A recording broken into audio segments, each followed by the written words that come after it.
Wanupata Jataka.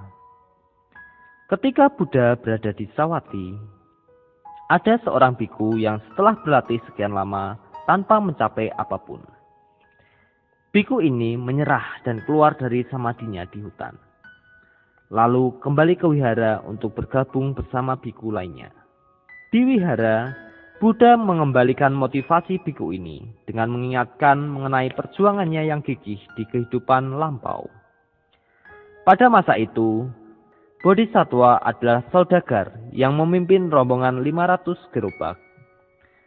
Suatu ketika, ia menempuh perjalanan melewati padang pasir yang maha luas. Di siang hari, pasir akan panas bara terbakar, sehingga gerobak-gerobak yang membawa kayu bakar, air, minyak, beras, dan sebagainya hanya bisa melakukan perjalanan pada malam hari. Fajar harinya, mereka membuat formasi seperti benteng dari gerobak-gerobak yang disusun dan memasang tenda di atasnya.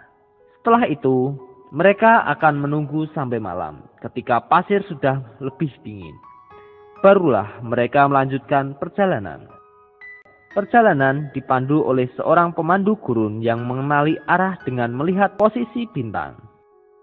Malam itu, mereka seharusnya sudah keluar dari padang pasir. Namun, sang pemandu yang sudah lama tak tertidur, malam itu tertidur. Sapi-sapi berjalan sesuka mereka hingga fajar hari. Ketika pemandu gurun terbangun, ternyata mereka berjalan kembali ke tempat mereka sebelum berkemah.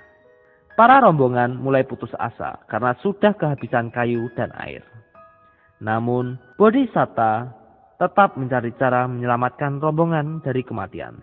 Ketika berjalan keluar tenda, ia menemukan serumpun rumput kusa.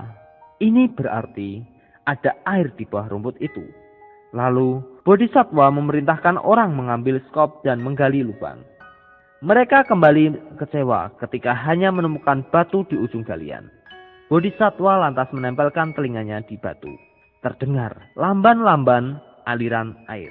Bodhisattva pun berkata kepada pelayannya, seorang anak laki-laki untuk turun ke dalam lubang dan menghancurkan batu tersebut. Anak laki-laki itu bertekad kuat untuk menyelamatkan rombongannya. Ia pun sekuat tenaga menghancurkan batu itu. Sampai tersemburlah air setinggi pohon lontar.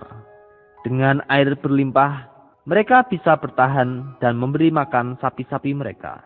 Esoknya, mereka pun melanjutkan perjalanan ke rumah dan menghabiskan sisa hidup mereka di sana. Anak laki-laki itu adalah biku yang putus asa pada masa Buddha Gotama.